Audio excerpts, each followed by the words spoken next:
We journey from the sea to the sky, following the Thames through London, a city in constant motion. As we cross bridges where empires once passed, from Westminster all the way to Tower Bridge, we encounter places where history still holds its ground. Westminster Abbey, St. Paul's Cathedral, and the Tower of London, built to withstand fire, conflict, and the passing of time.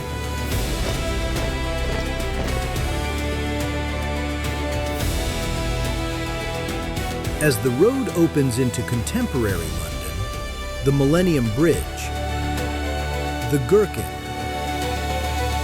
and the Shard rise above medieval streets, reshaping the skyline. Beyond the landmarks, London reveals itself in markets, parks, canals, and at Greenwich, the world's sense of time takes form.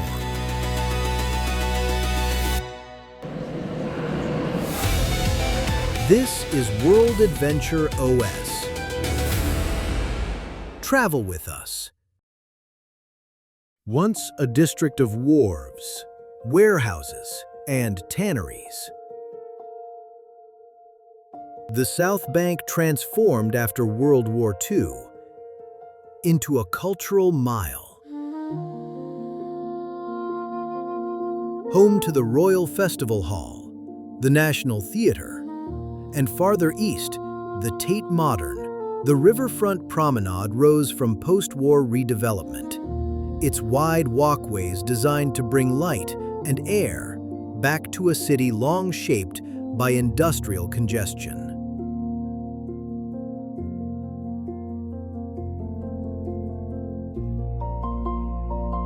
Across the Thames, the city unfolds in architectural layers: medieval stone, Victorian iron, and the clean lines of modern steel. From this broad walkway, the path begins to drift west, toward a bridge that has watched empires rise and fade. Reopened in 1862, Westminster Bridge replaced an earlier crossing, an 18th century span that had fallen into decay. The current bridge was designed by Thomas Page, with Gothic detailing by Charles Barry, the architect who rebuilt the Palace of Westminster.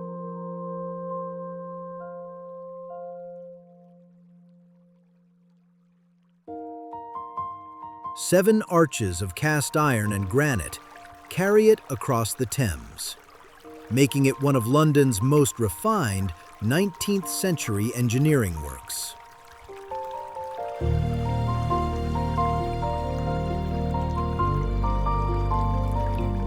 On the roadway, buses, black cabs, and cyclists pass, in a rhythm that hasn't changed in decades. The everyday movement of London, crossing a bridge built for both function and ceremony.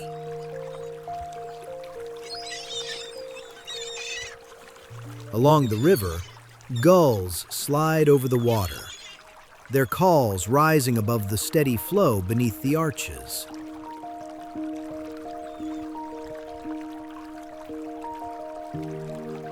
At night, the bridge changes mood entirely, its lamps washing the walkway in muted green, catching the iron railings and throwing long reflections onto the Thames below.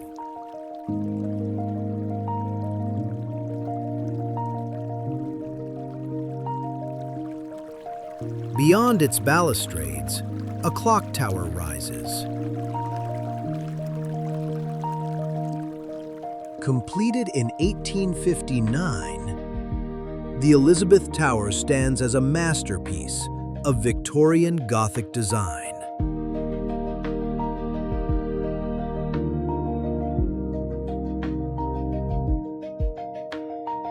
Crafted by Charles Barry and Augustus Pugin, its masonry is filled with small, deliberate touches. Carved tracery, gilded accents, stonework that reveals more the longer you look at it.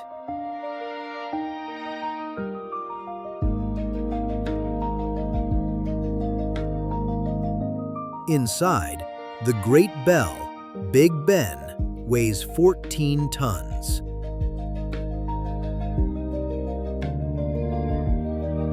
Its distinctive voice, shaped by a hairline crack, formed shortly after installation, a flaw that became its signature chime.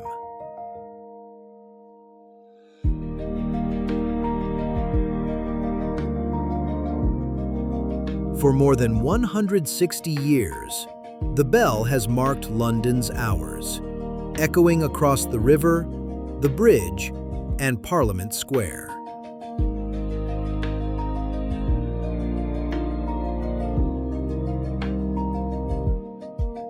Behind the outer stonework, a careful mechanism drives the tower's timekeeping.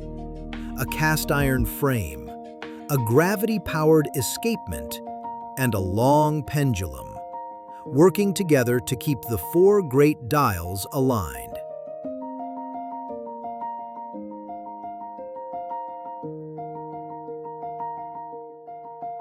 At night, the faces glow softly, letting gilded numerals and hands drift like lanterns above the river.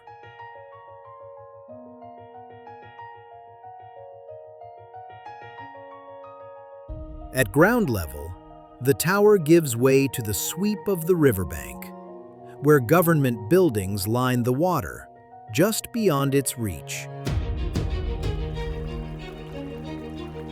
The Palace of Westminster stands on ground that has held royal power since the 11th century, beginning with Edward the Confessor's original palace.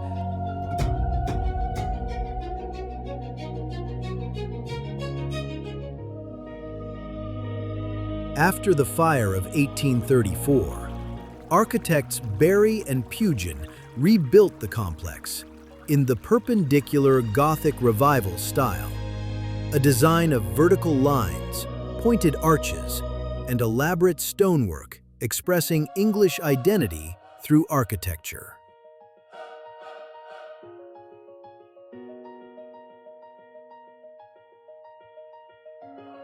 Stretching for nearly 300 meters along the river, its facade remains one of the most intricate Gothic works in the world.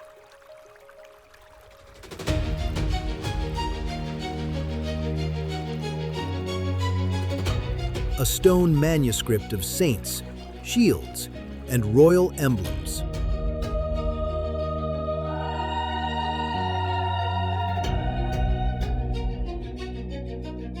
As the river bends east, a wheel rises over the water.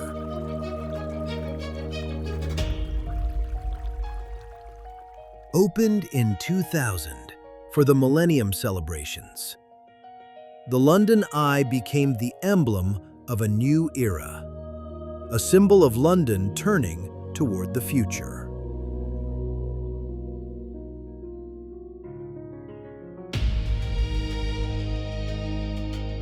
Standing 135 meters tall, it uses a tensioned steel structure modeled after the spokes of a bicycle wheel, allowing the vast circle to rotate with remarkable stability.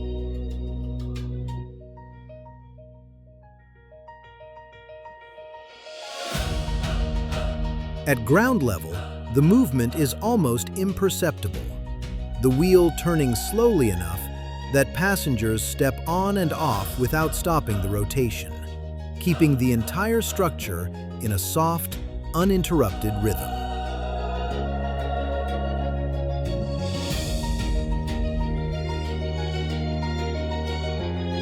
Its 32 glass capsules, representing London's boroughs, offer a full 360-degree panorama where centuries align. Gothic spires, Tudor rooftops, Victorian arches, and modern skyscrapers rising into the 21st century.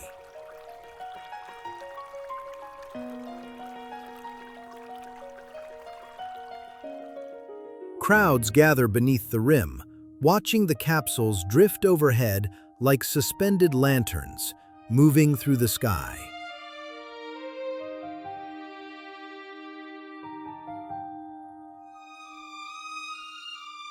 As dusk settles, the London eye shifts character. Soft lighting washing over the frame, reflections stretching across the Thames in long strokes of color.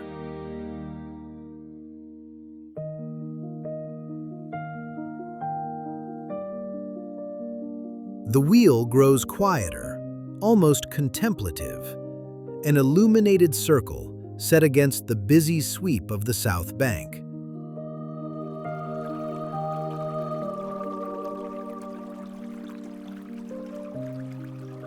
From above, the river gleams. Then the view descends again, to the walkway below. The Victoria Embankment began to take shape in the 1860s, under Sir Joseph Bazalgette.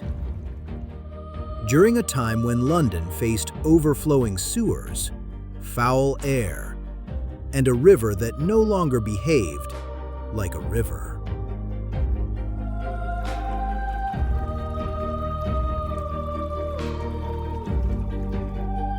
What looks today like a simple riverside walkway actually shelters the pipes and brick tunnels that helped end the city's deadly cholera outbreaks. A quiet triumph of Victorian engineering.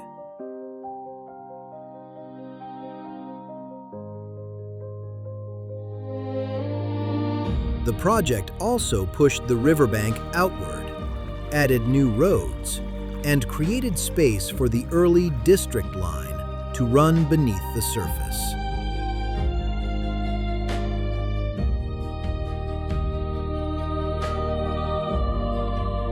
What remains now is a calm promenade, ordered, leafy, steady underfoot.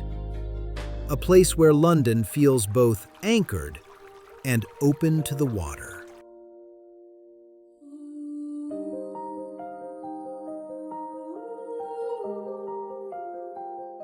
Westminster Abbey has stood here for nearly a millennium. The current Gothic structure took shape in the 1200s, when King Henry III rebuilt it as a church suited for coronations and national ceremony.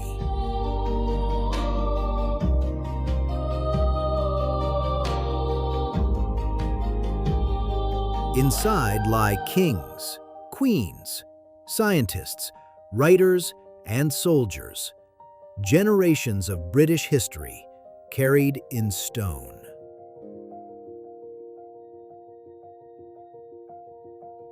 Its flying buttresses and tall pointed arches reveal how English Gothic architecture matured on this site.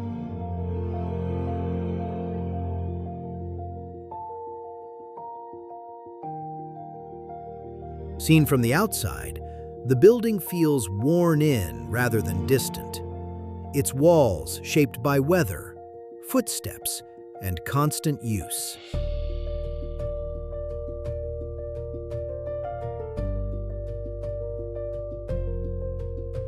Just beyond the Western Front, the atmosphere shifts, from the Abbey's solemn quiet to the more formal setting of nearby state buildings.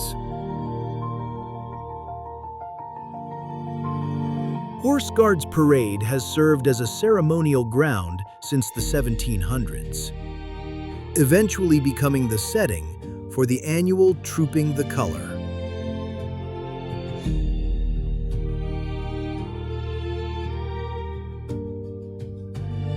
The main Horse Guards building, completed in 1755, blends Palladian design with the straightforward geometry of military architecture.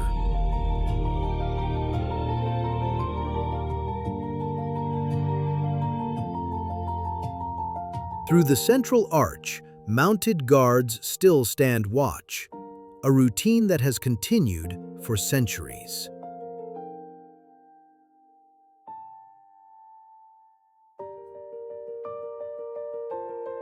Across the parade ground, the scale of the open space makes it easy to imagine the reviews, drills, and formal displays that once filled it.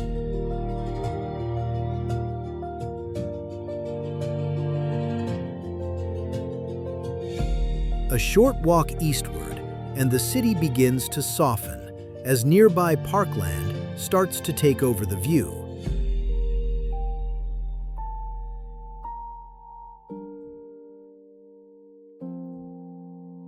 St. James's Park began as marshland, until Henry VIII drained it in the 1530s to create a hunting ground beside his new palace.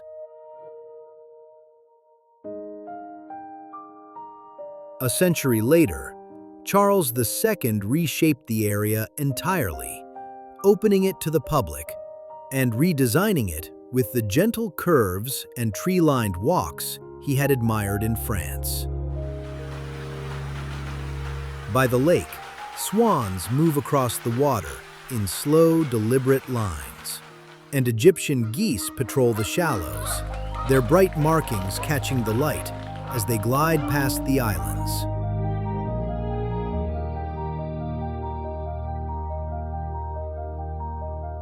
These birds have become part of the park's rhythm, sharing the banks with visitors who pause along the bridge for one of its most iconic views.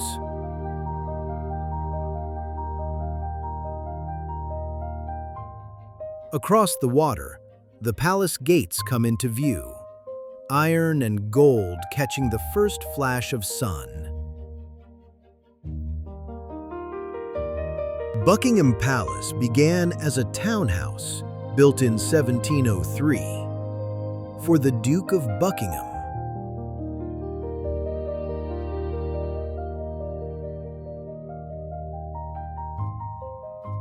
It entered royal hands later in the century, but it was Queen Victoria's arrival in 1837 that transformed it into the principal home of the British monarchy.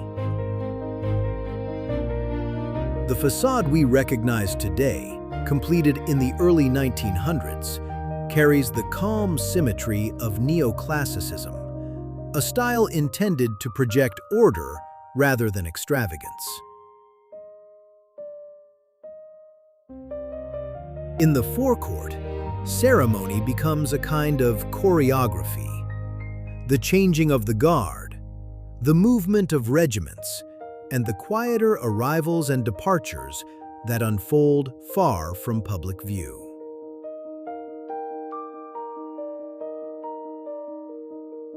Up close, stone lions, wrought iron gates, and gilded royal crests reinforce the sense of a building shaped as much by tradition as by architecture.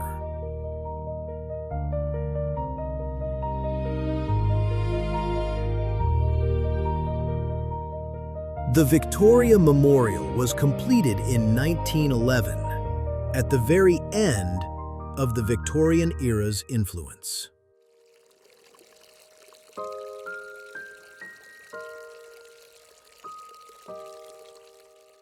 Built of white Carrara marble, the same stone used for Renaissance sculptures, it is crowned with a gilded figure meant to symbolize victory and renewal.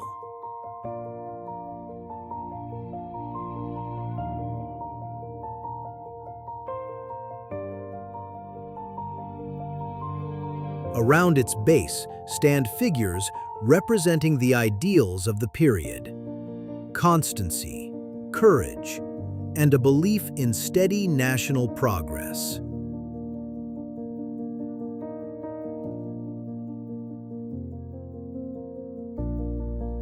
Its placement is deliberate. The mall stretches outward like an axis, guiding the eye toward Trafalgar Square and the heart of the city.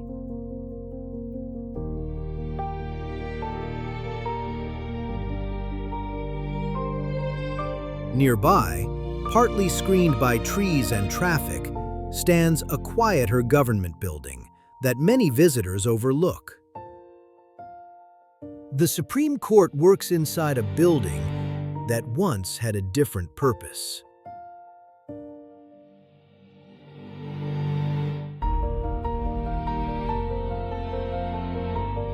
Originally the Middlesex Guildhall, completed in 1913, the structure is made of pale stone and decorated with carved details inspired by medieval design.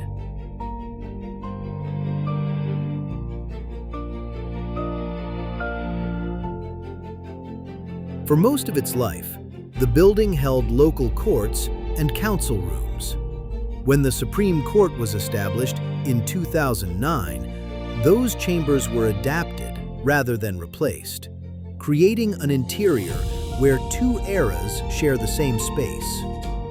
Modern legal work inside early 20th century walls.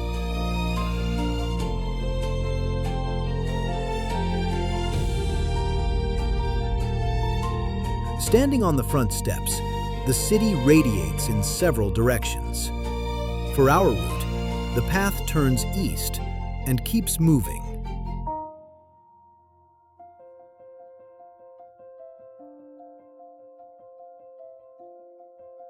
St. Paul's Cathedral crowns the top of Ludgate Hill, a site of worship that has held churches for more than 1,000 years.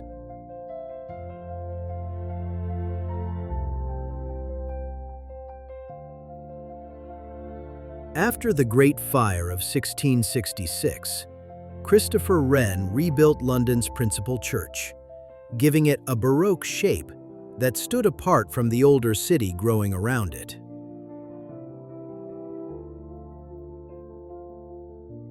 From the nearby gardens and the narrow streets, the dome slips in and out of view between modern buildings.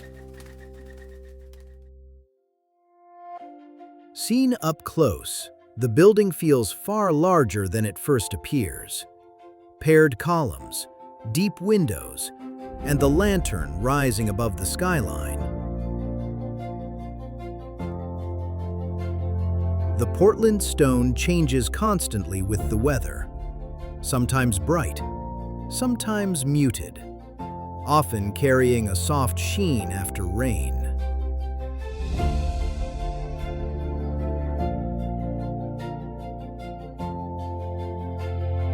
Inside, the feeling shifts immediately. The patterned floor leading visitors naturally toward the high altar. Light from the dome's opening falls onto stone and gilding, revealing details meant to pull the eye upward.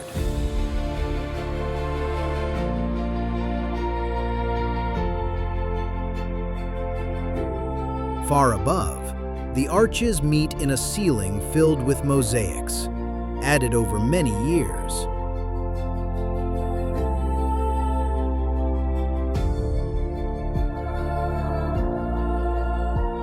Some of the side chapels hold memorials to explorers, artists, naval figures, each one carved with its own character.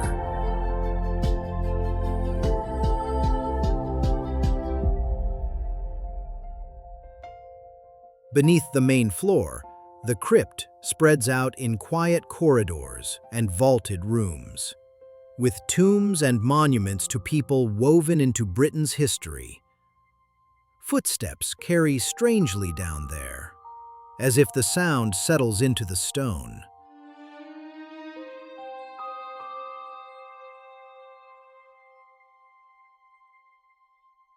Back in the nave, the dome opens overhead again, making the whole space feel larger than the building itself.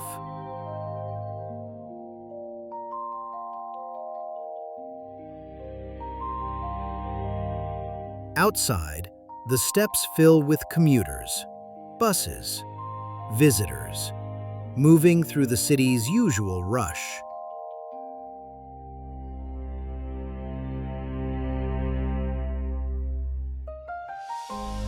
Stepping out to the western terrace, A line of steel draws the eye toward the opposite bank. The Millennium Bridge, opened in 2000, became London's first pedestrian-only river crossing in more than a century.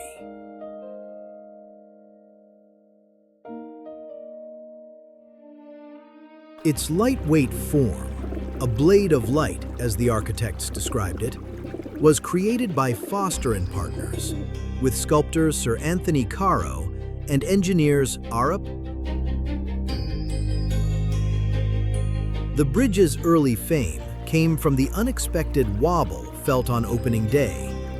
Engineers later corrected it with tuned mass dampers, turning a brief problem into a celebrated case study in modern design.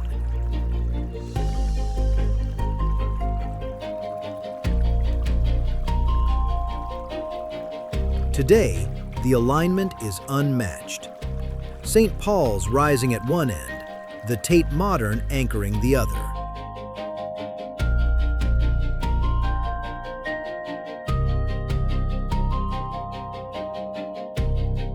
Step off the southern ramp, and the skyline begins to harden, glass starting to replace stone.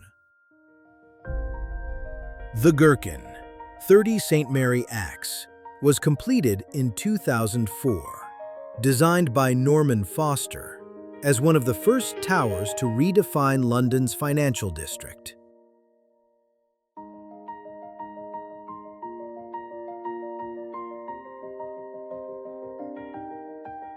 Its curved form reduces wind pressure at street level, while spiraling glass panels allow natural ventilation through the core.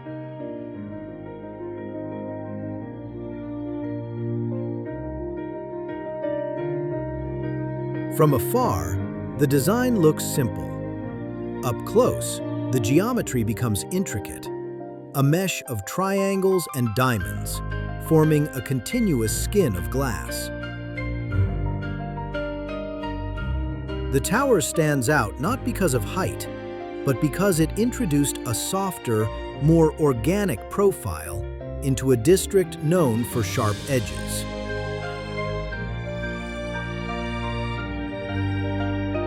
Beyond its base, the older lanes of the city tighten again, leading toward one of London's oldest strongholds.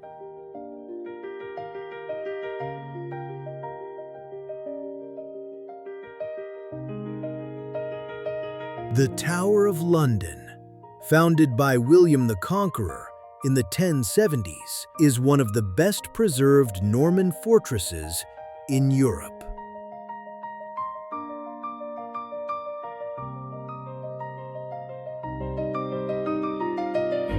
The White Tower, its central keep, signaled power in a newly conquered kingdom. Thick stone walls, narrow arrow slits, and Romanesque arches designed to intimidate as much as defend.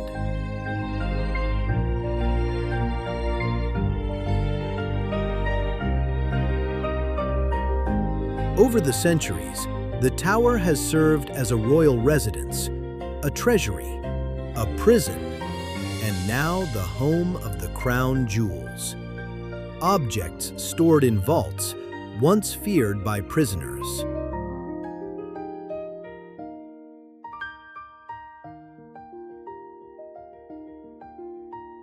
Ravens still live on the grounds, kept because an old superstition says the kingdom will fall if they ever leave.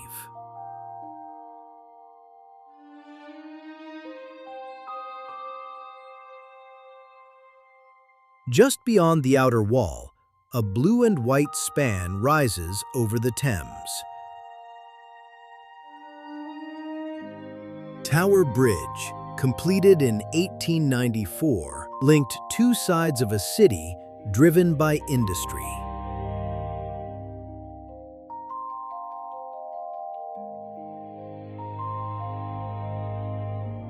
Originally, hydraulic machinery lifted the bascules using pressurized water.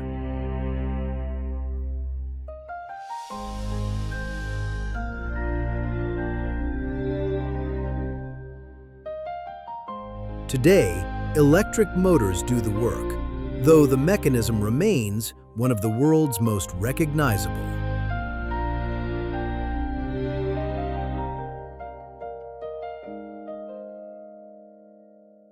Victorian Gothic towers pair with modern engineering, a deliberate choice to complement the nearby Tower of London.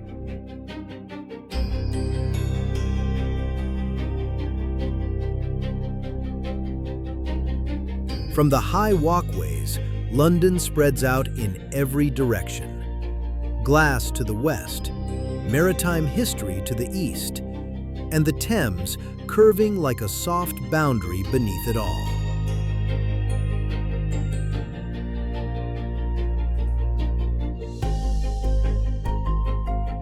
Past the bridge, the city shifts again, industrial edges yielding to a quieter corner of green.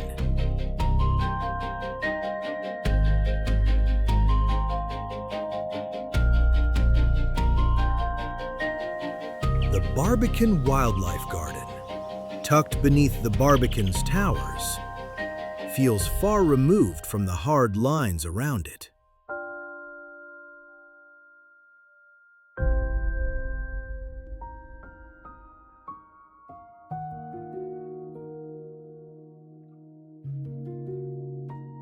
Once part of a bomb-damaged site after World War II, the land was reshaped into ponds, reed beds, and wooden walkways that support birds, insects, and the kind of quiet usually found much farther from central London.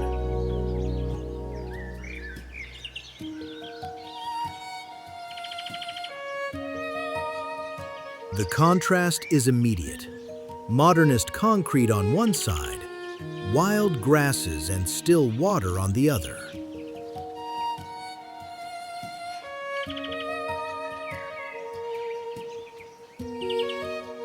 It's a small pause within the city's dense geometry, a reminder that London grows in layers rather than straight lines. Beyond the garden, the route bends east once more.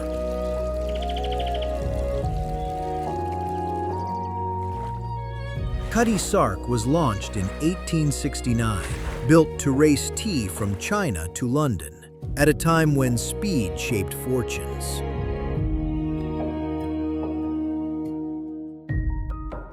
Her hull combined wooden planking over an iron frame, a hybrid method that kept the ship strong yet light enough to slice across long ocean routes.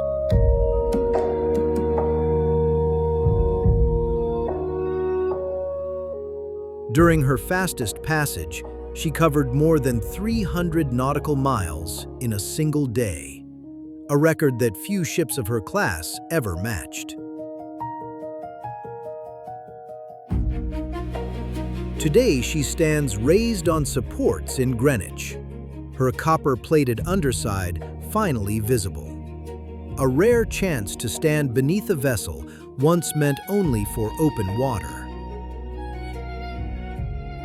Designed by Sir Christopher Wren and Nicholas Hawksmoor, the old Royal Naval College occupies the site of the former Palace of Placentia, birthplace of Henry VIII and Elizabeth I.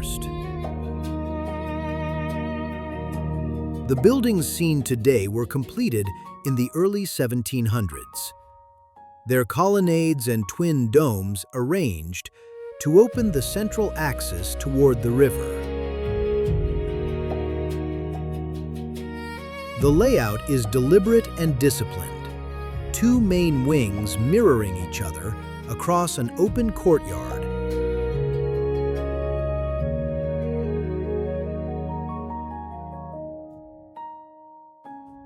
That symmetry suited the college's purpose, echoing the precision expected of the sailors who trained here.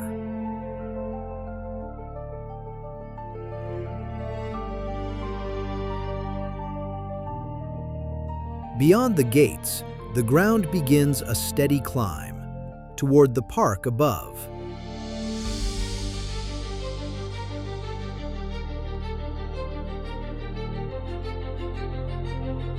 Greenwich Park spreads across land, enclosed since the 1400s. First as a royal hunting ground, and later as carefully planned parkland.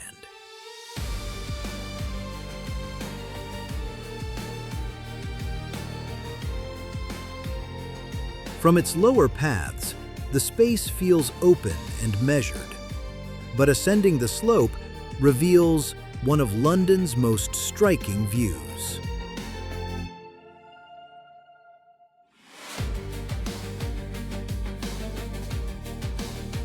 The perfect axis of the Naval College below, the Thames curling around the Isle of Dogs, and the glass towers of Canary Wharf rising in the distance.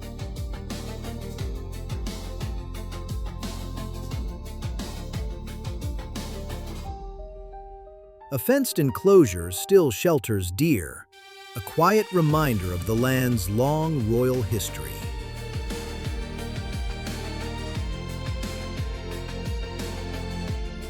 At the crest of the hill, a small red time ball and a narrow metal strip mark a line that changed the world.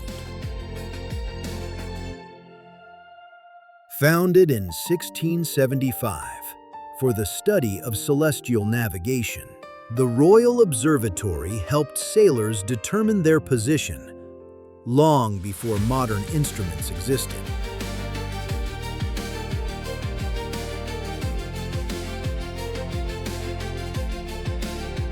Here lies the prime meridian, 0 degrees longitude, adopted in 1884 as the standard for global timekeeping.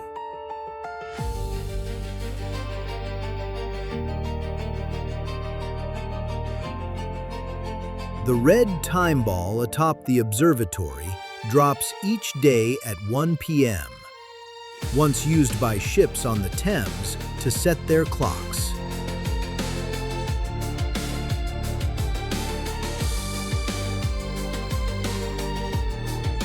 Wren's Flamsteed House remains one of the finest examples of English Baroque domestic architecture, combining practicality with sweeping views across the water.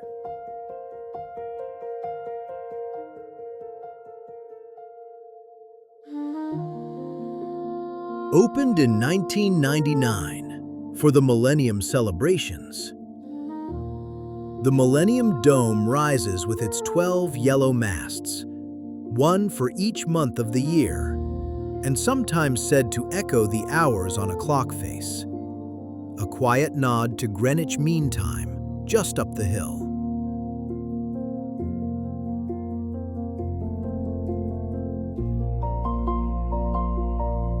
Externally, it appears as a vast white marquee stretched across the peninsula, held aloft by towers climbing 100 meters into the air.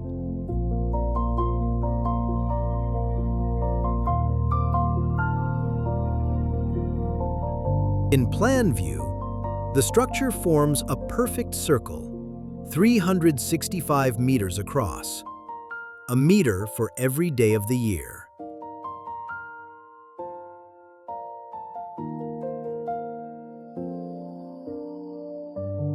That scale makes it one of the largest roofs of its kind anywhere in the world, a feat of engineering designed by Richard Rogers and built by a consortium that brought the concept into being.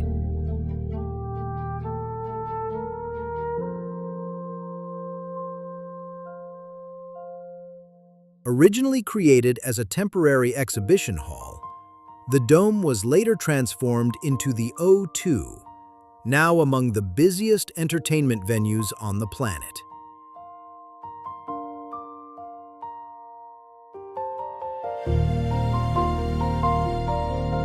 Its PTFE-coated tensile roof still drapes lightly over the frame, a bright, expansive shell, one of the United Kingdom's most recognizable landmarks, even visible in satellite images of London.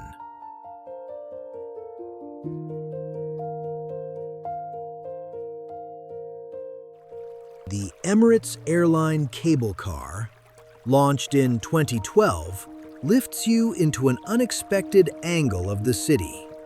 A slow glide above shipyards, old docks, and the wide bend of the eastern Thames.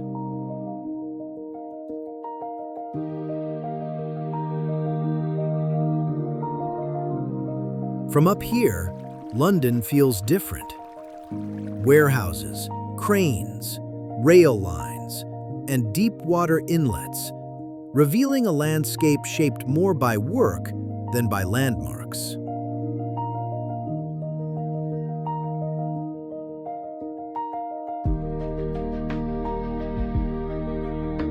The ride doesn't last long, but the shift in viewpoint stays with you. A moment when the river reads like a map rather than a dividing line.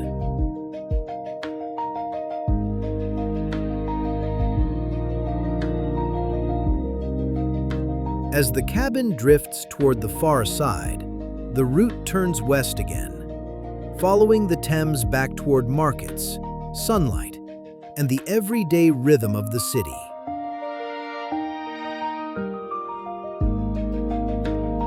At Borough Market, the aroma hits first. Fresh bread, roasted coffee, fruit stacked in bright colors.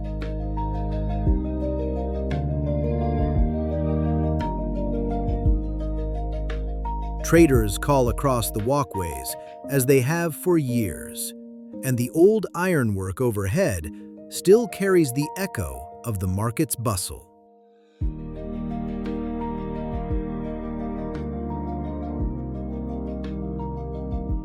It's a place where movement never really stops, a knot of smells, sounds, and passing conversations. A short ride north, the mood changes entirely. Covent Garden opens into a broad courtyard, musicians performing beneath iron and glass.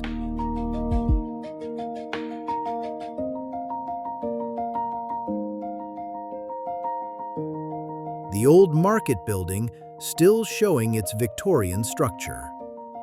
It's lively without rushing, a small pause held in the center of the day.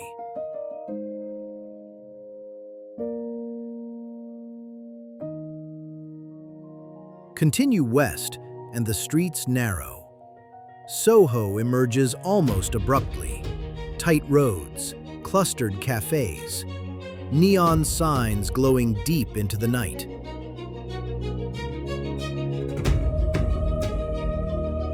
The neighborhood keeps a slightly unruly character, a mix of studios, artists, and people who prefer the hours when the city quiets down.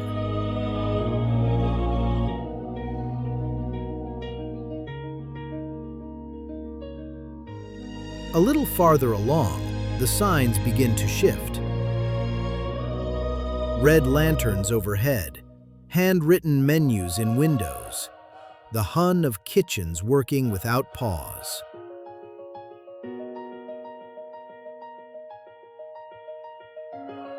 Chinatown follows its own rhythm, shaped by families and businesses that settled here in the 1970s and never left.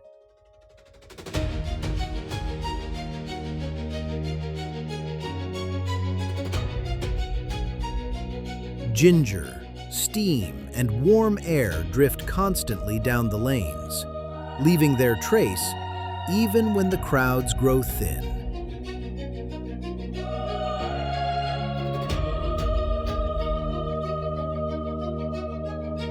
Farther west, Portobello Road runs beside rows of painted houses.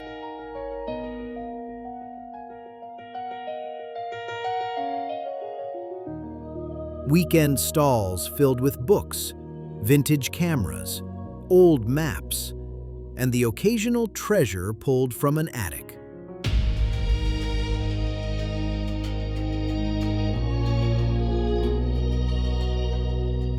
On weekdays it slows, but the neighborhood keeps its easy charm.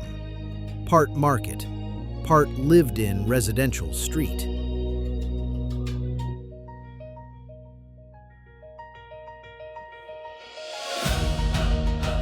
4 places, 4 different moods.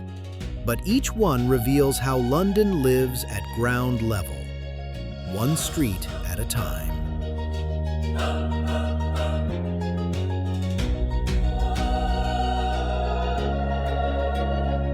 From here, the route turns north, toward color, open air, and the long band of green ahead. Hyde Park began as Henry VIII's hunting ground in the 1530s, when the king enclosed broad stretches of countryside west of Westminster.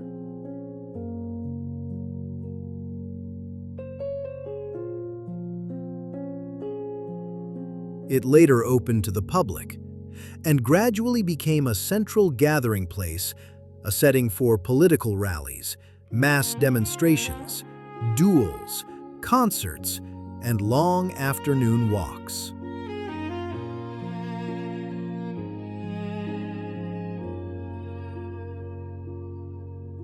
The Serpentine, created in 1730, introduced one of England's earliest large artificial lakes, giving the park the shape we recognize today.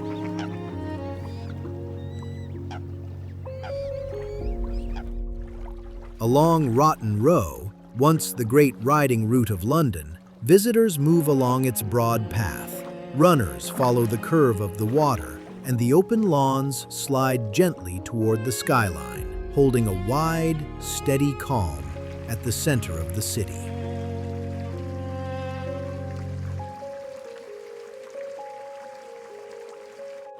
Along the lakeside paths, the atmosphere shifts with each bend. Swans paddle close to the shore, gulls drift just above the surface, and Egyptian geese settle on the stone edges with their young gathered beside them.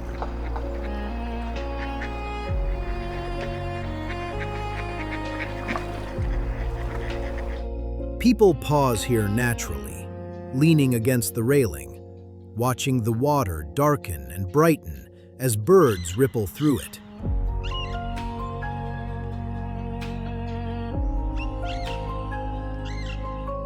On the wider lawns, families cross between clusters of trees. Cyclists follow the long, straight paths, and groups settle beneath patches of shade that move slowly across the grass.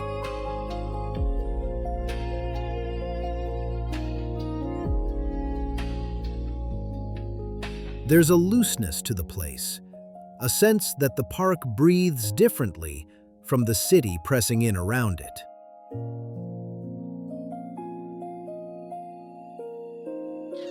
Beyond the western trees, a palace appears.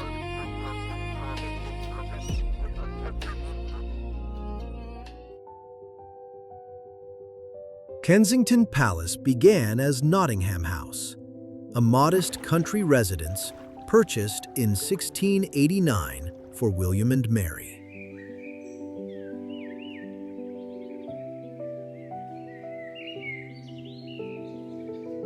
Christopher Wren expanded it into a royal palace, giving it the balanced red brick facades and tall sash windows that define early modern English architecture.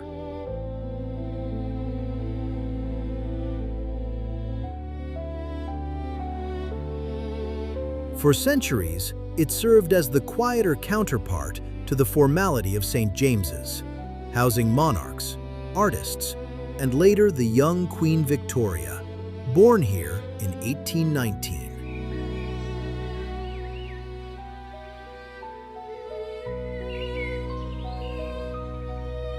Its gates and gardens form a series of interconnected spaces where staterooms meet private corridors, history woven into a residence that has always felt more domestic than ceremonial.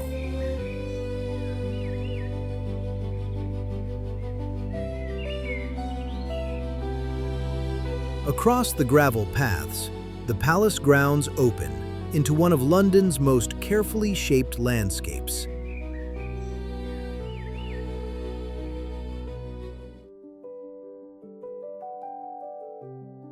Kensington Gardens gradually separated from Hyde Park in the early 1800s, when Queen Caroline re-landscaped the area and created the Long Water as a formal extension of the Serpentine.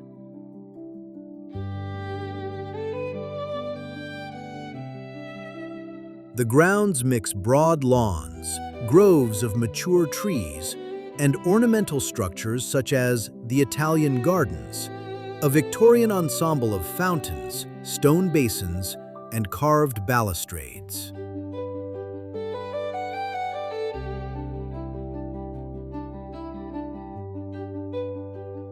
Curving paths lead toward the Round Pond and the Albert Memorial, each feature reflecting a period when British landscape design blended naturalistic planning with architectural detail.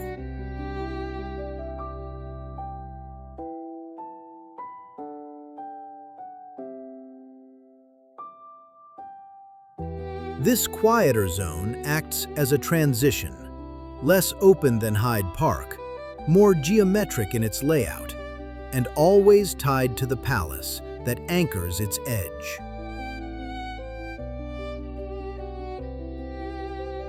A short distance north, the city's planning shifts again.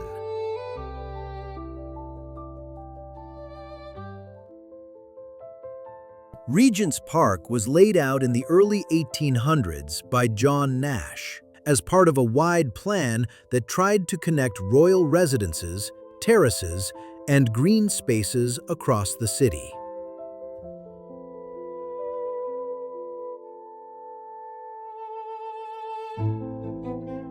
Although parts of that scheme were never finished, what remains, the stucco terraces, the broad avenues, and the formal gardens around the inner circle, still hints at how ambitious it was.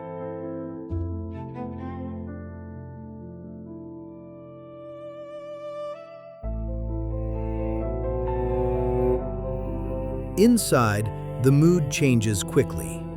Paths run between open lawns, sports fields, and clusters of trees, breaking the park into small pockets of activity.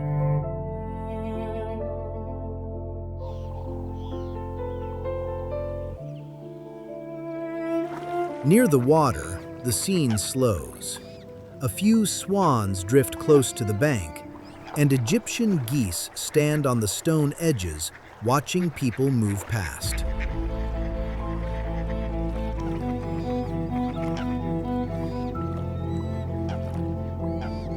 In other corners, a fountain spills over a wide basin, the sound blending with footsteps and distant voices.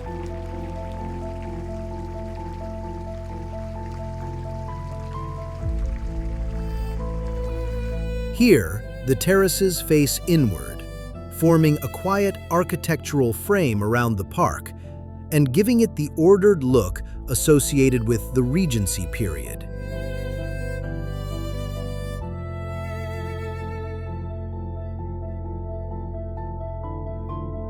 From its northern edge, the ground rises toward a small but celebrated hill.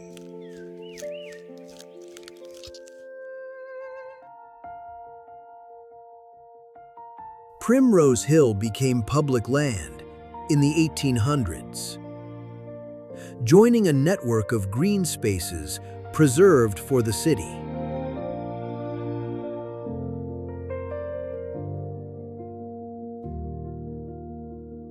Its summit is modest, but the panorama across central London is one of the clearest in the capital. The skyline stretching in a long horizontal line above the trees.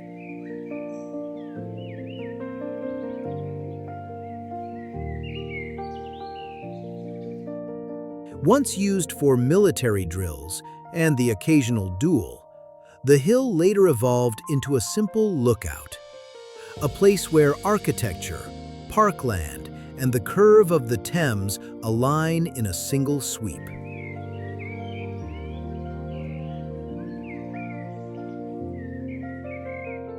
It marks the shift from the structured geometry of Regent's Park to to the looser, more rugged greenery farther north.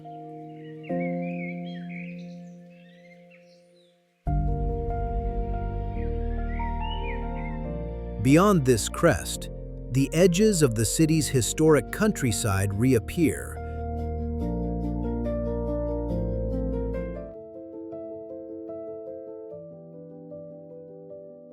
Hampstead Heath covers more than 700 acres of ancient woodland, meadows, and natural ponds, protected from development since the 17th century.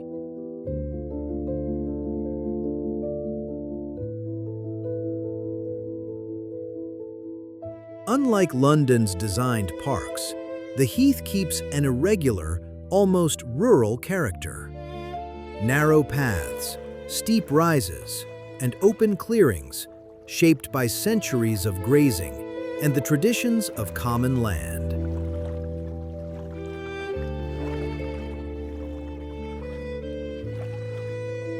Parliament Hill, one of its highest points, offers another sweeping view across the city, this time from a landscape that feels far removed from urban order.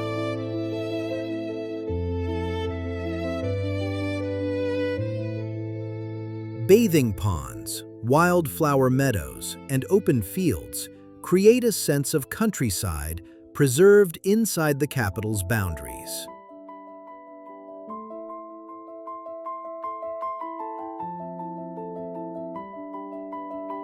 From this broad high ground, the route turns southwest once more, toward the largest cultivated plant collection in the nation.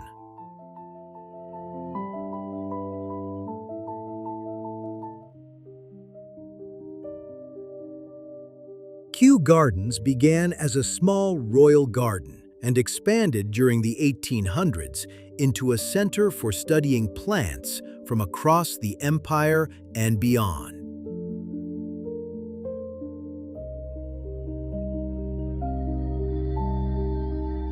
The Palm House and the Temperate House, vast Victorian glass structures built with sweeping iron frames and thousands of panes of glass, enabling warm, controlled climates long before modern systems existed.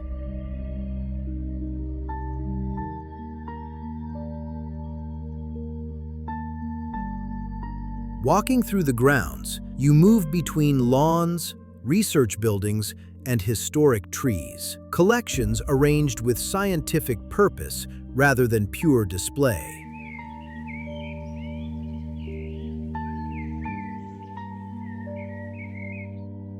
Kew is not a single style, but a blend of experiments, archives, and landscapes grown together over more than 2 centuries.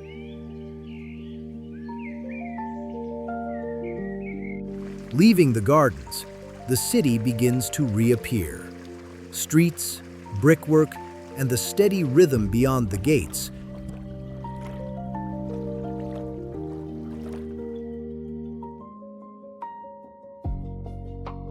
Westminster Cathedral, completed in 1910, stands as the principal Roman Catholic Church of England and Wales.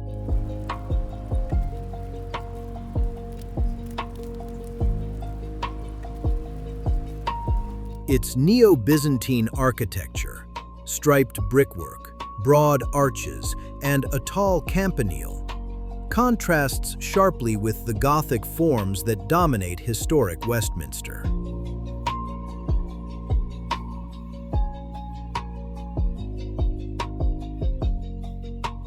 Inside, the space remains partly unfinished, allowing dark brick vaults and early mosaics to define the atmosphere, giving the cathedral a character distinct from other London churches.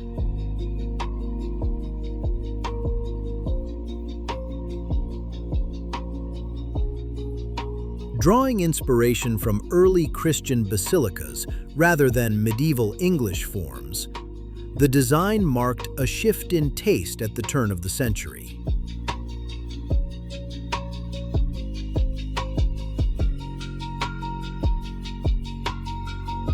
From its steps, the noise of government buildings and traffic returns, signaling the end of London's long arc of parks and gardens.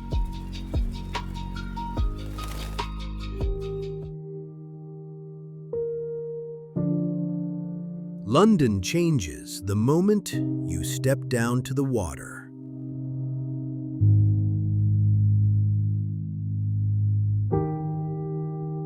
Along the canals, the noise fades, and the city feels narrower, older, and slower. Shaped by a time when goods moved by barge instead of by rail or rail.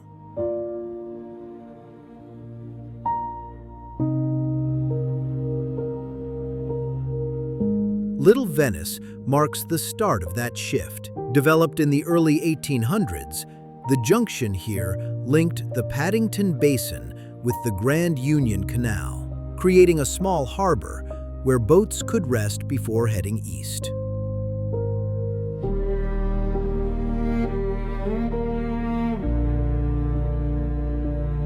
Today, narrow boats line the water in long rows, and the cafes and footbridges give the area a lived-in quietness.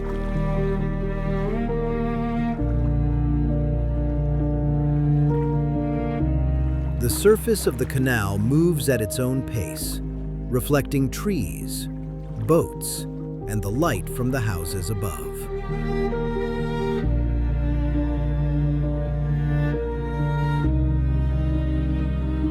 Follow the towpath, and the water settles into a straighter line. Regent's Canal was dug between 1815 and 1820, designed to carry coal, timber, and manufactured goods across the north of London.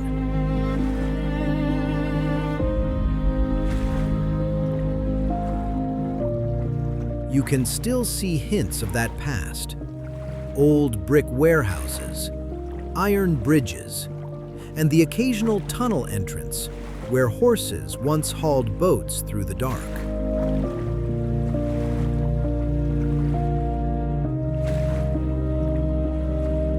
The canal slips behind streets and estates, passing parks and workshops that grew up around it over 2 centuries.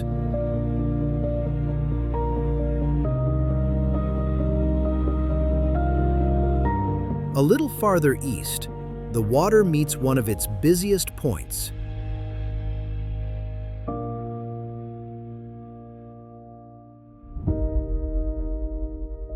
Camden Lock began as a working lock system, but eventually became part of the market district that defines Camden today.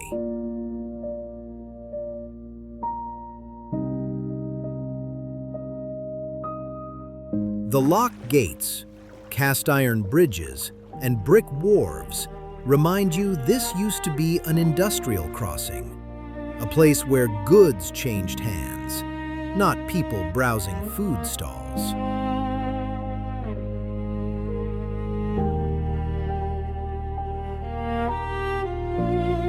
Boats still move through the lock, rising and falling as crowds gather along the railings to watch the old mechanism in action.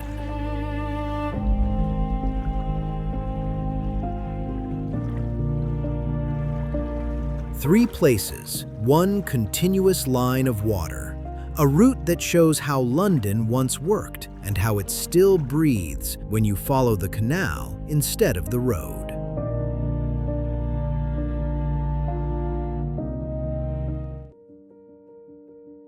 St. Catherine Docks opened in 1828 as one of London's most modern enclosed dock systems. Designed by engineer Thomas Telford to handle high-value cargo, tea, silk, ivory, spices, and manufactured goods that required tight control.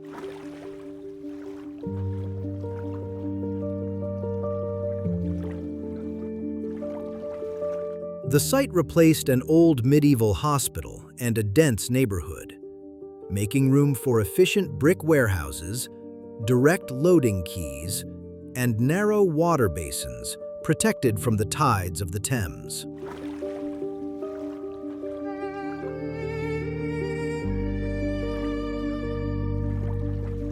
By the mid-20th century, changes in shipping and container transport had rendered the docks obsolete, and the warehouses were gradually redeveloped or replaced.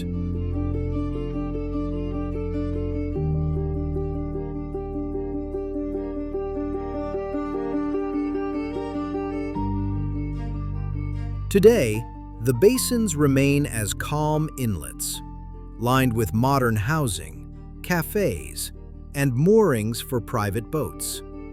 A quiet pocket of water, just steps from Tower Bridge.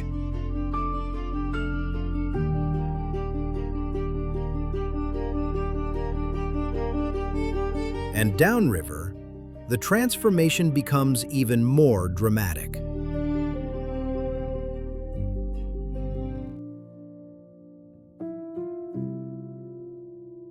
The Docklands used to be one of the busiest working harbors in London. Miles of basins, cranes, and warehouses handling goods from every direction of the globe.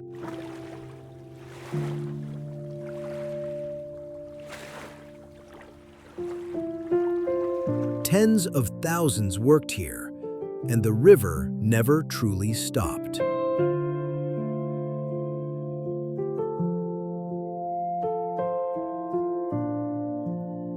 In the 1960s, the shift began. New container ships were simply too large for these older docks, and much of the activity moved downstream. Whole stretches of the East End went quiet.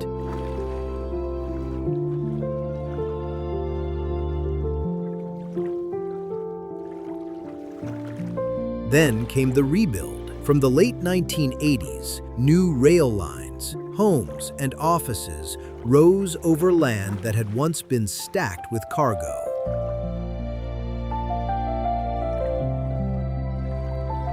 Canary Wharf became the landmark of that change, glass towers standing where cranes once lined the sky.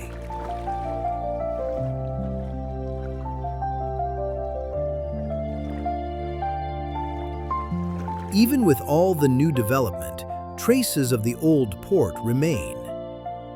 Brick warehouses turned into flats, fragments of dock walls, and long, still waters where barges once queued for space.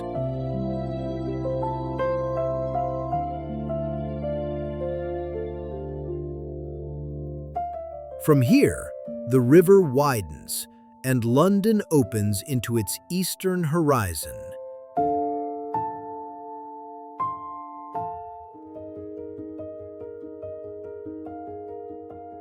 St. Dunstan in the east began as a medieval church, later rebuilt after the Great Fire, and partially redesigned by Christopher Wren.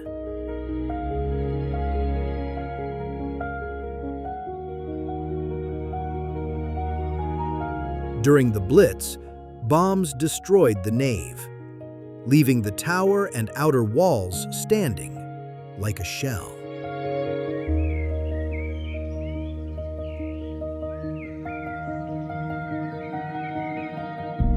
Rather than rebuilding, the city turned the ruins into a public garden in the 1970s.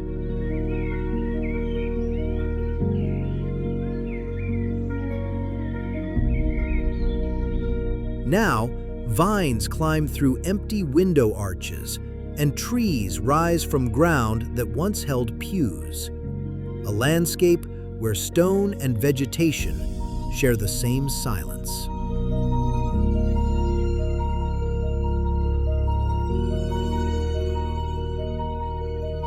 Leaving the shaded courtyard, the path steps back into the civic heart of the city.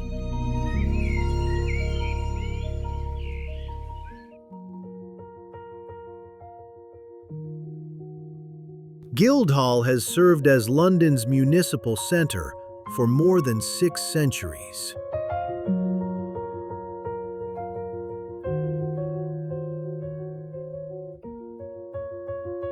Its Gothic hall, with tall traceried windows and a hammer beam roof, survived both the Great Fire and wartime bombing.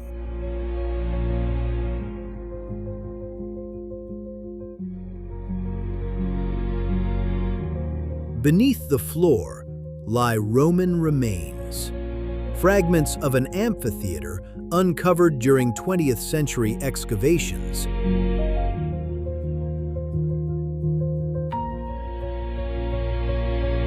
Every facade and chamber reflects the long continuum of city governance, from medieval trade guilds to present-day officials.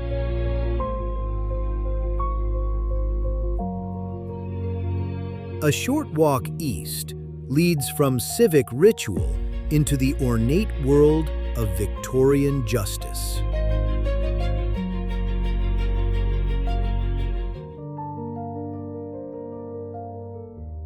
Completed in 1882, the Royal Courts of Justice were designed by George Edmund Street as one of the grand statements of Britain's Gothic revival.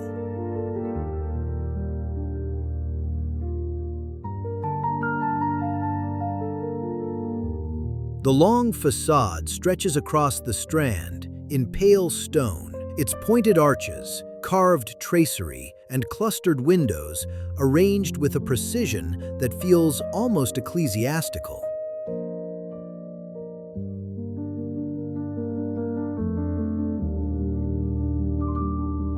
Street chose stone from quarries across the country, creating subtle shifts of color that change with the light.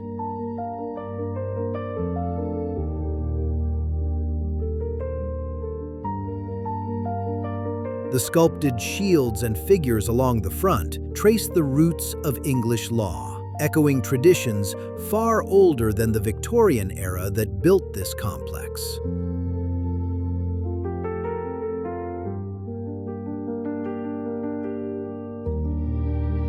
When Queen Victoria opened the building, it was presented as a symbol of modern justice, housed within a medieval silhouette, a deliberate pairing of past and present.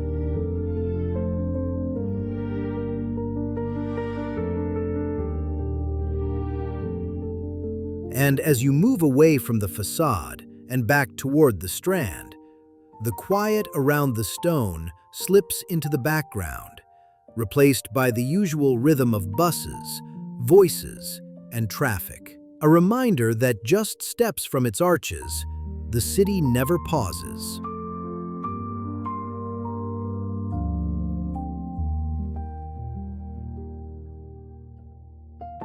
Temple Church was built in the 1200s by the Knights Templar. Its circular sanctuary, modeled after churches in Jerusalem,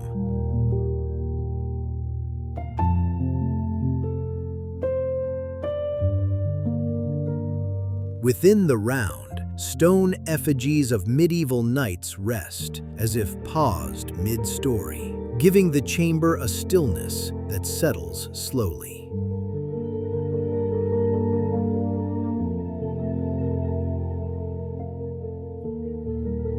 Over centuries, the surrounding temple evolved into the home of two inns of court, and the lanes around the church adopted the rhythm of legal life.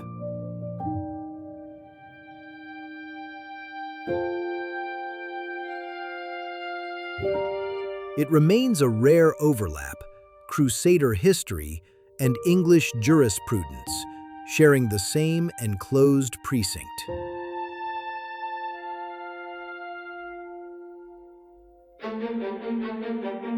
Passing through the cloisters, the route enters lanes shaped by trade as much as tradition.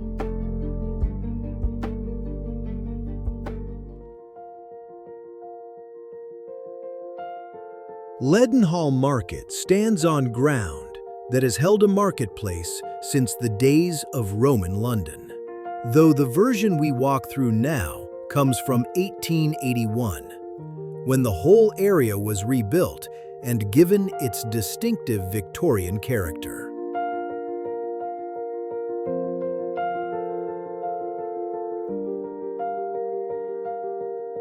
The ironwork overhead, the painted beams, the glass roof, the tight walkways, creates a space that feels part arcade, part open street.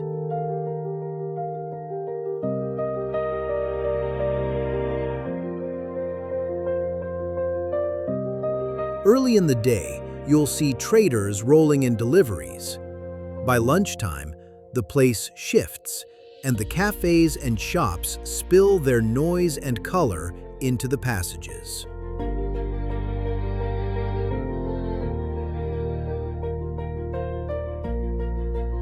It's one of those corners of the city where the past doesn't announce itself.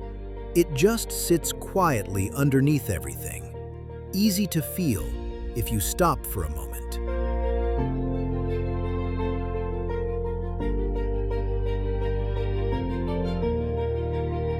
From here, the route leans back toward the river, following the mix of stone and steel that has shaped this part of London for centuries.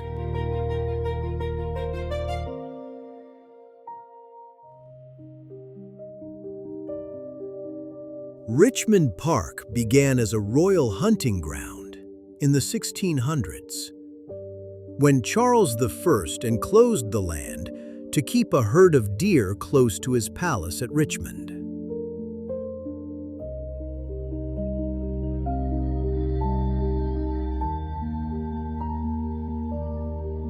Even now, the place feels surprisingly wild for London.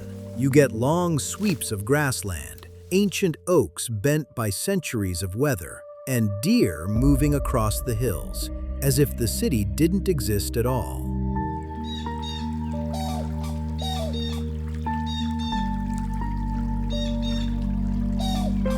From the higher paths, London shows up only as a hint, a few towers in the distance, softened by the haze above the treetops.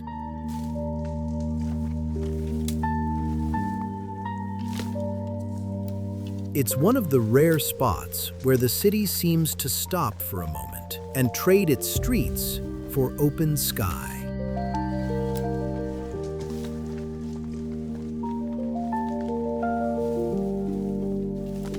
From this quiet stretch of green, the route turns toward a palace shaped by Tudor power.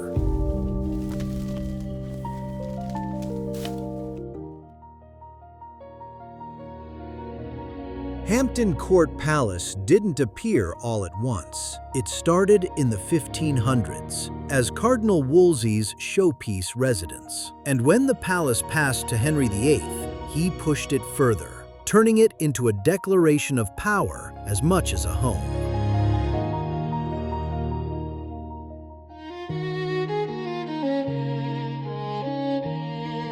Walk through the courtyards, and the Tudor world comes back in pieces. Brick squares warmed by the sun, timbered halls that carry every footstep, and long galleries that feel made for whispers and ceremony.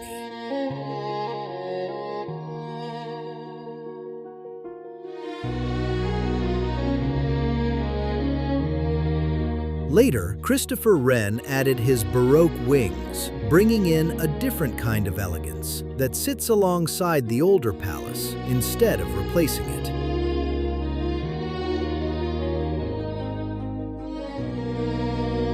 In the kitchens, the enormous hearths still hint at the scale of work that fed an entire royal household. Hundreds of servants moving in a rhythm that never really stopped.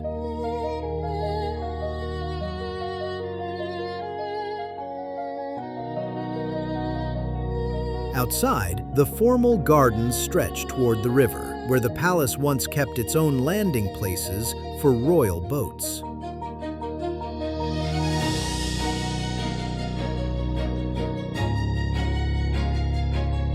Leaving Hampton Court behind, the route turns east toward another palace shaped by a very different story.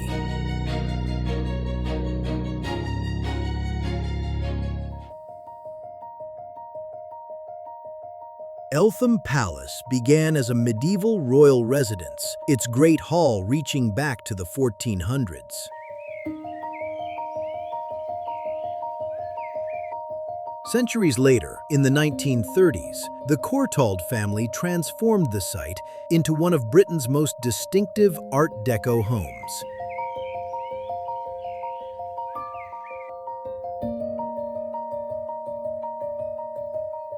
a place where sleek modern lines sit right beside the medieval stone without trying to hide the contrast.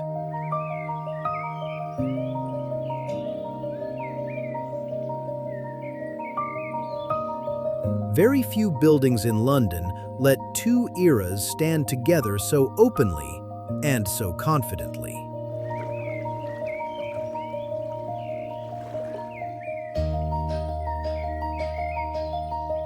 From this unusual blend of past and modernity, the route bends back toward the faster pulse of the city.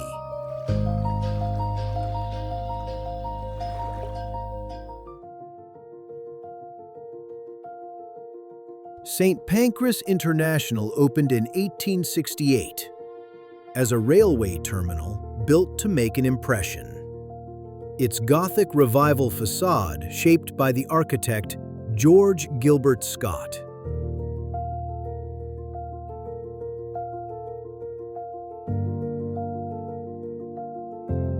Behind the red brick arches, the original iron and glass train shed still stands.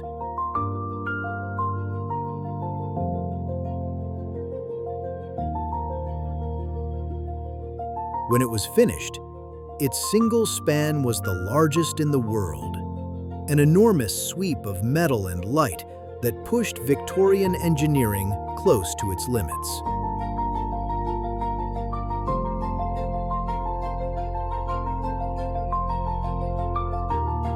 A major restoration in the 21st century gave the station a new role, turning it into London's connection point with Europe and blending the old industrial structure with modern high-speed lines.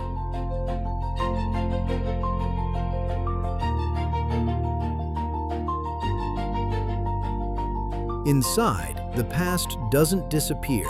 You catch hints of it between the rush of modern travel, luggage wheels skimming the floor, voices carrying across the concourse, the constant rhythm of departures and returns.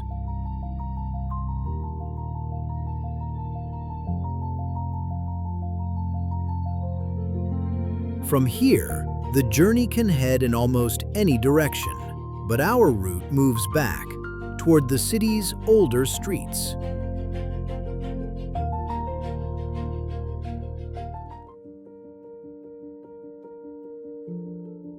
The British Museum opened in 1759, one of Britain's first public institutions, built on the belief that knowledge should be shared openly rather than kept behind private doors.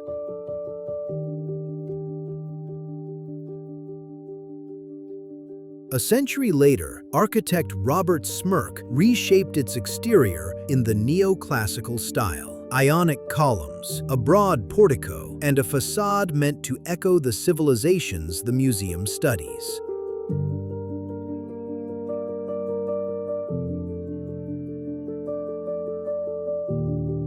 Stepping inside, the Great Court reveals a more modern chapter.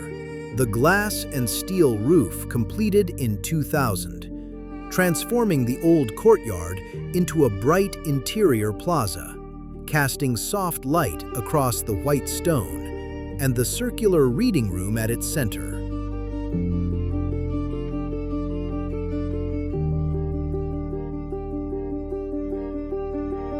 From here, the galleries unfold like a map of human history, each wing tracing a different thread of time.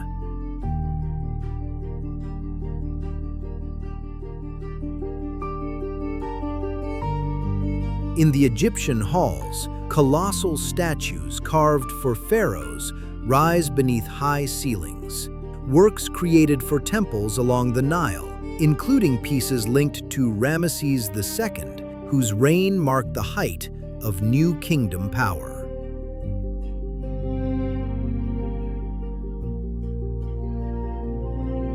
The granite surfaces still show subtle tool marks left by craftsmen more than 3,000 years ago, a physical memory that outlasted the dynasties they served.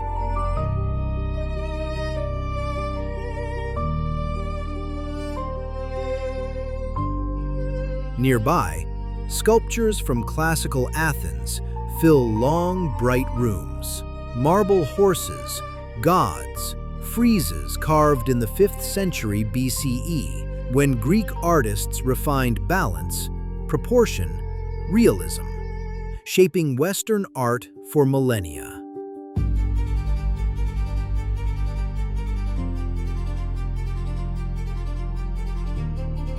Even today, their anatomy and movement feel uncannily alive, as if the stone remembers the rhythm of the city that created them.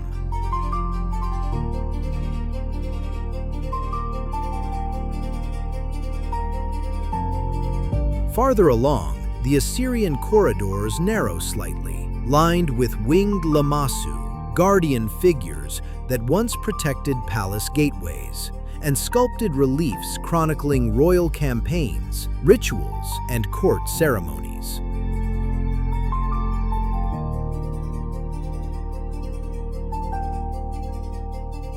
The carved cuneiform inscriptions, some among the earliest written records, document an empire that ruled Mesopotamia with extraordinary administrative and architectural skill.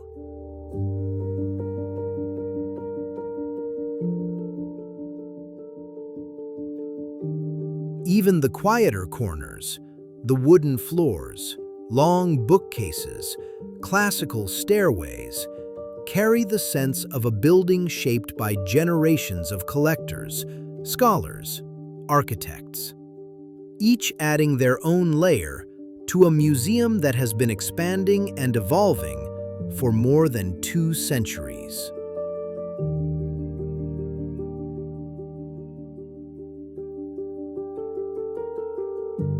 And as you step back onto the street, the tone shifts again, south toward Kensington, where another institution waits, built not for empires and archaeology, but for the natural world itself.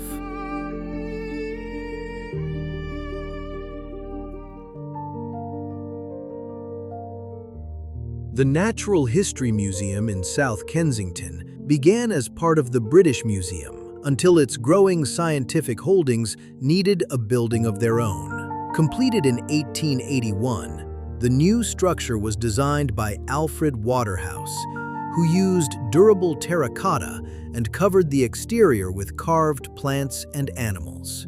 A practical choice for London's dirty air and a nod to the museum's purpose.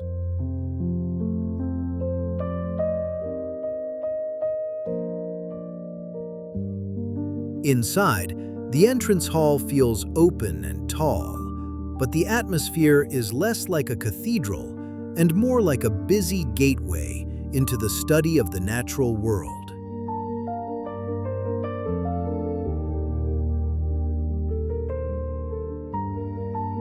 Rows of specimens fill the surrounding galleries, great skeletons on the floor, minerals along the walls, and cases that lead visitors through geology, evolution, and the long timeline of the planet.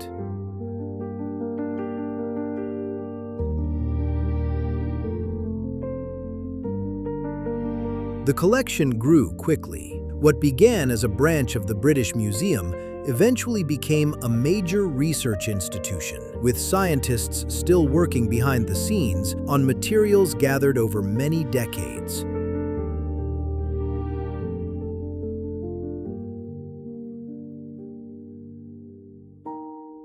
Even with crowds moving through, the building has a practical rhythm, part public museum, part active workplace.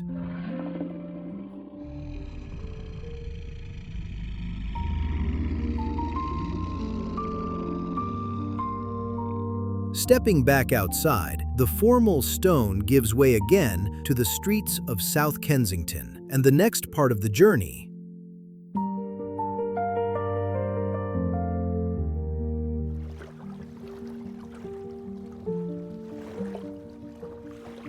The Shard rose above London in the early 2010s, built on the site of an old rail yard beside London Bridge Station.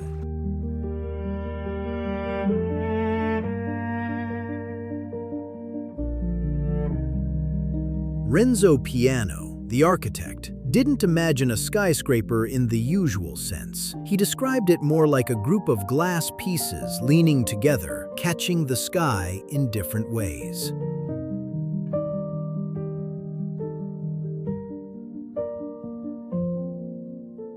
The structure narrows as it climbs, which is why daylight runs down its sides instead of bouncing straight back.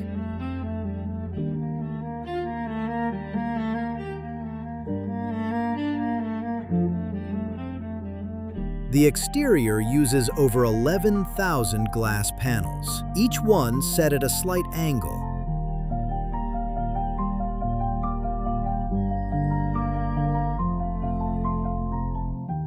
Trains, bridges, and the bends of the Thames fall into a single view, and the horizon feels much farther away than it looks on a map.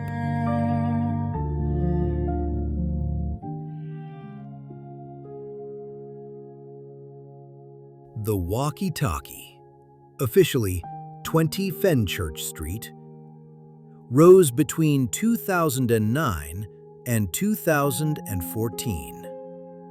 During a period when the City of London was reshaping its skyline with new commercial towers. Designed by Raphael Vignoli, the building broke from the usual glass and steel profile of the financial district.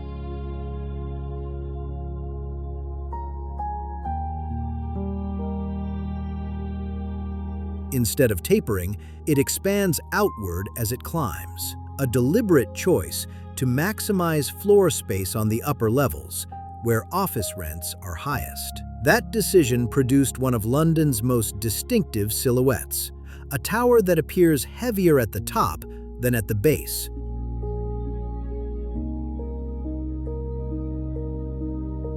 Structurally, the building rests on a strong central spine of concrete and steel, with curved perimeter columns that adjust their angle as they rise.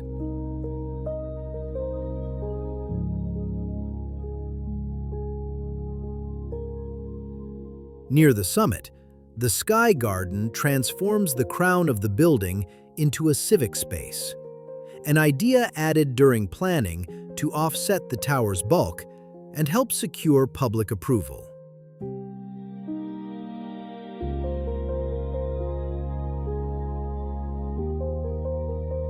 Glass fins and a vast curved roof structure frame the space, creating a greenhouse-like enclosure that softens the wind and pulls daylight deep into the interior.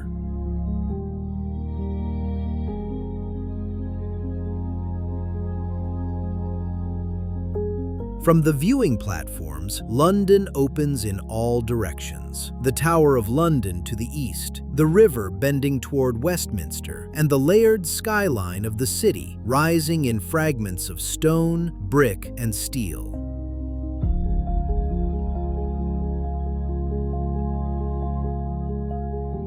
As you leave the garden and return to the street, the height and glass disappear behind you. Walking west, the city's close streets begin to open, the pace easing toward wider spaces shaped by statues, fountains, and the louder rhythm of central London.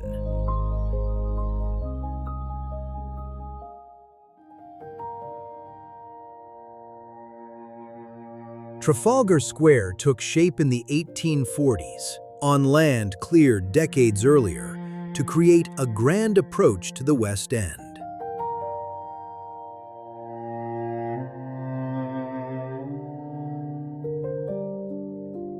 Nelson's Column, completed in 1843, rose at the center as a tribute to Britain's naval victories, its height chosen to match the scale of Victorian admiration for the admiral it honored.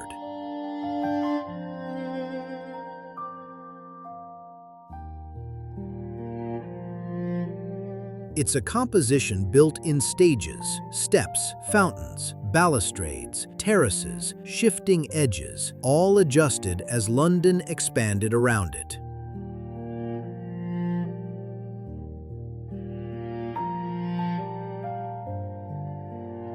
The bronze lions arrived much later, finished in the 1870s, after long debates over their design and posture, their presence anchoring the base of the column with a calmer weight. Through the day, Trafalgar Square behaves less like a ceremonial plaza and more like a living crossroads.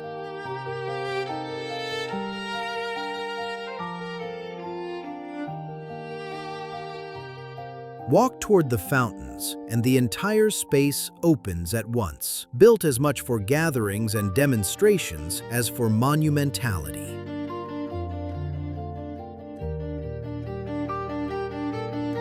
From this wide platform, the streets begin to tighten again, drawing the route north and gently carrying you out of London's historic center.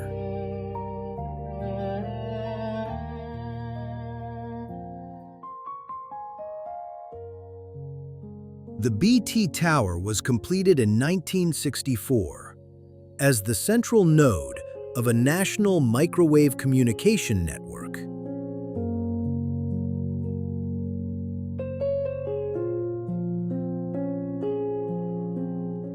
Built to transmit signals across the country, it rose above a skyline that was still largely low, making its slim, cylindrical form immediately distinctive.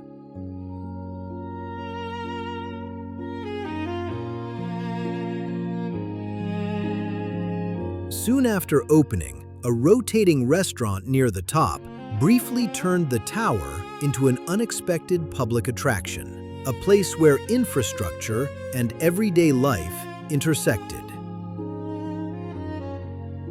From here, the story of networks moves east toward a skyline shaped by finance, glass, and global trade.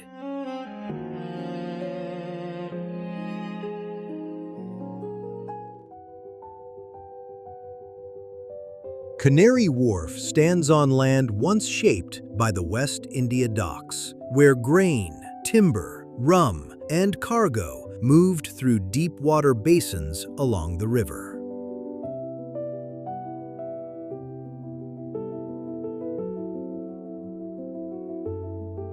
By the late 1960s, modern ships had outgrown the wharves, and the docks fell silent almost overnight.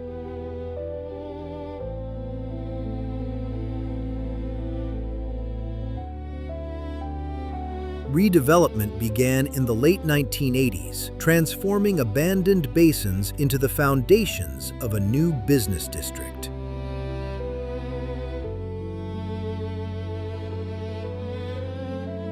The first towers rose directly beside the water, following the lines already drawn by docks, quays, and rail routes.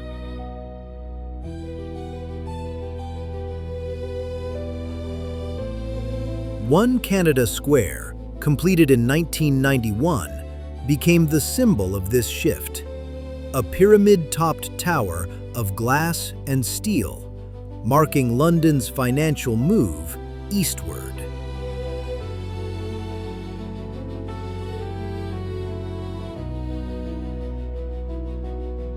Downriver, another industrial landmark waits, where power once flowed instead of trade.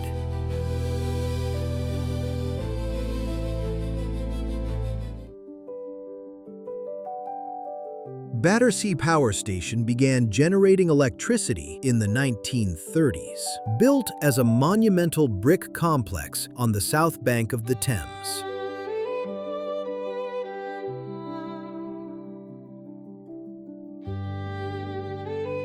Its 4 chimneys, completed in 2 stages, before and after the war, gave the building its balanced silhouette and made it one of London's most recognizable industrial landmarks.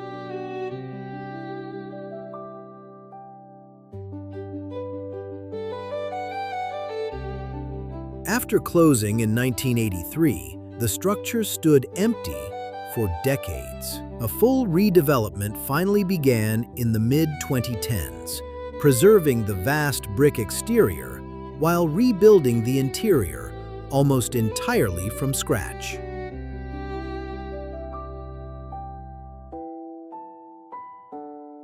Inside, the scale shifts. Former turbine halls and boiler rooms have been opened up, their enormous volumes now divided into shops, restaurants, offices, and public walkways that cut through the old structure.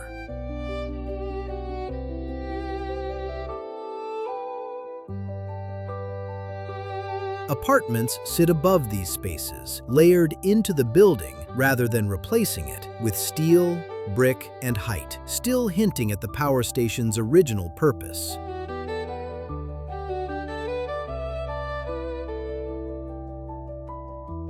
What once powered the city now works differently, not through generators and coal, but as a busy, lived-in part of London. Here, industrial architecture frames everyday life, and the city moves on inside its old walls.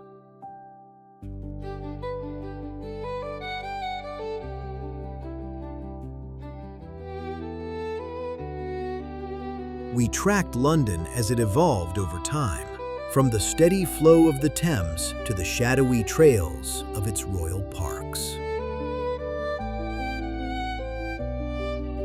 We passed bridges used for work and for celebrations, stood before stone walls that had been burned and fought on, and watched the city rise again in glass and steel.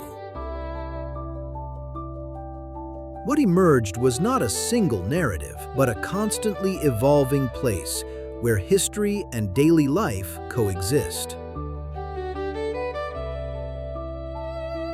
The river continues to lead and sustain the city, carrying London forward through time and memory. Thank you for being part of this unforgettable journey. This is WorldAdventureOS. Travel with us. Like what you saw? Give it a like, subscribe, and turn on alerts for more breathtaking content.